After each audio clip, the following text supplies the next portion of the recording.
Saya akan coba menerangkan dengan dalam waktu singkat mengenai masalah coronavirus yang sekarang mungkin sedang berjangkit di Indonesia. Sebelum kemana-mana, saya akan coba menerangkan mengenai masalah coronavirusnya sendiri. Coronavirus adalah virus RNA dan ini beramplop. Kalau virus beramplop, kita akan membayangkan itu seperti balon, kemudian ada spike-spike-nya di sana. Nah, spike yang di luar ini terdiri dari lapisan glikoprotein. Lapisan glikoprotein akan sangat mudah hancur oleh pelarut lemak, deterjen, ataupun desinfektan. Jadi coronavirus meskipun dia punya kemampuan untuk menyebar dengan cepat, dia tetap memiliki kelemahan. Kelemahannya apa? Kelemahannya akan sangat mudah hancur oleh pelarut lemak, oleh deterjen, oleh desinfektan.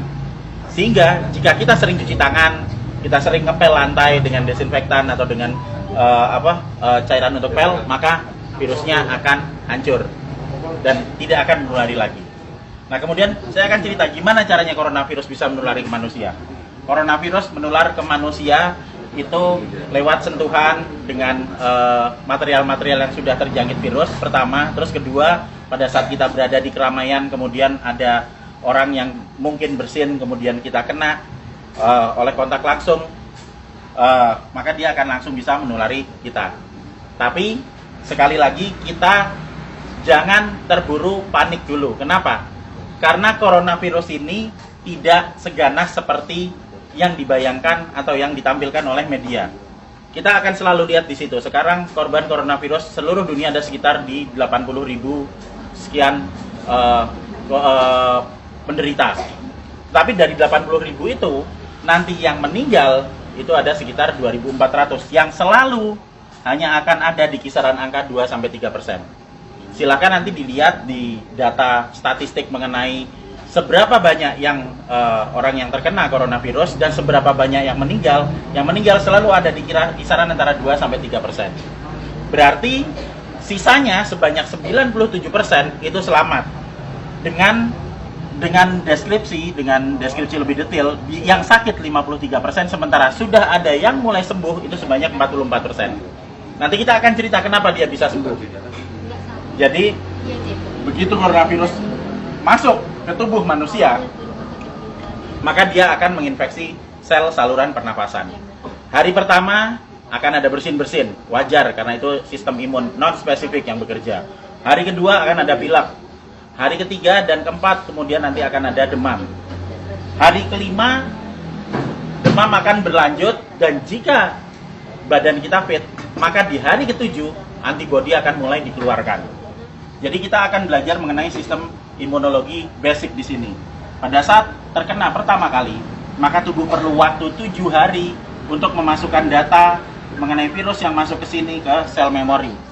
Di hari ke-7 ini ada antibodi. Hari ke-7 antibodi akan meningkat, akan keluar di sini hari ke-7. Hari ke-14 dia akan naik sampai ke atas maksimal. Nah, pada saat antibodi naik di sini, maka antibodi itu akan dipakai untuk melawan virus corona. Karena antibodi sifatnya spesifik. Antibodi anti corona hanya bisa dipakai untuk menangani virus corona. Dan itu akan dikeluarkan 7 hari pasca infeksi, yang akan sampai di puncaknya di 14 hari. Pada saat antibodi sampai di puncak, maka virus corona akan ditangani oleh antibodi di dalam tubuh kita sendiri. Karena virus hanya bisa ditangani oleh antibodi. Beda dengan bakteri. Bakteri bisa pakai antibiotik, virus nggak mempan. Hanya oleh antibodi. Dan nanti antibodi akan berlanjut turun sampai di minggu ketiga. Apa yang terjadi di minggu ketiga pada saat antibodi sudah mulai turun? Berarti infeksi yang ada di dalam sudah ditangani oleh antibodi yang tumbuh dalam kondisi maksimal di umur 14 hari tadi. Jadi sesudah 21 hari, otomatis virus yang ada di dalam badan kita sudah tertangani. Apa yang terjadi kalau nanti ada serangan virus lagi? Jika ada serangan virus lagi, data yang ada di sel memori akan dikeluarkan sehingga respon imun kedua akan berlangsung 24 jam sesudah paparan. Jadi misalnya saya sudah pernah kena corona dan saya bisa bertahan hidup sampai 14 hari, maka saya akan kebal seterusnya. Dan berikutnya jika saya kena virus corona lagi, kita nggak perlu nunggu sampai 7 hari sampai antibodinya keluar. Sekarang kena, maka besok antibodi sudah dikeluarkan. Itu sebabnya 44% orang bisa sembuh bahkan tanpa vaksin, karena vaksinnya belum diketemukan. Dan masih ada 53% yang sakit yang akan sembuh ngikuti 44%. Karena pola kematian atau mortalitas tidak pernah bergerak dari 2-3% maksimal. Sehingga tidak perlu khawatir, tidak perlu panik pada saat ada wabah corona. Kita punya prinsip penanganan wabah ada 3. Pertama, kita kurangi paparan virus. Gimana caranya? Untuk kita pribadi hidup sehat, sering cuci tangan, jaga kebersihan tubuh, sering mandi. Kalau misalnya kira-kira kita khawatir terjangkit, ya jangan datang ke tempat keramaian yang banyak orang sakit. Dan untuk mengurangi paparan virus ke kita. Nah, untuk kitanya sendiri gimana? Kita bisa naikkan antibodi. Gimana caranya? Dengan mengkonsumsi vitamin E atau C, vitamin E plus C setiap hari.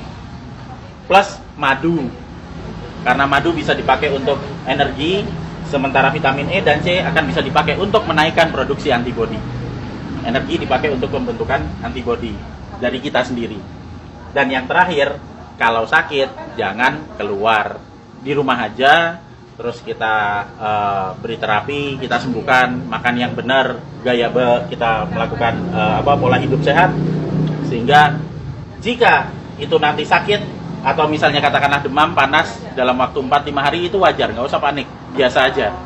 Kita hanya perlu memberikan vitamin E, C, makan yang cukup, istirahat yang cukup, nanti di hari ketujuh antibodi kita keluar. Itu juga berlaku buat yang sakit. Sehingga sebenarnya kita semua akan bisa menangani wabah coronavirus ini, asal kita bisa tahu basicnya seperti apa, ilmunya seperti apa, dan yang paling terakhir jangan panik, santai aja, kiamat masih panjang.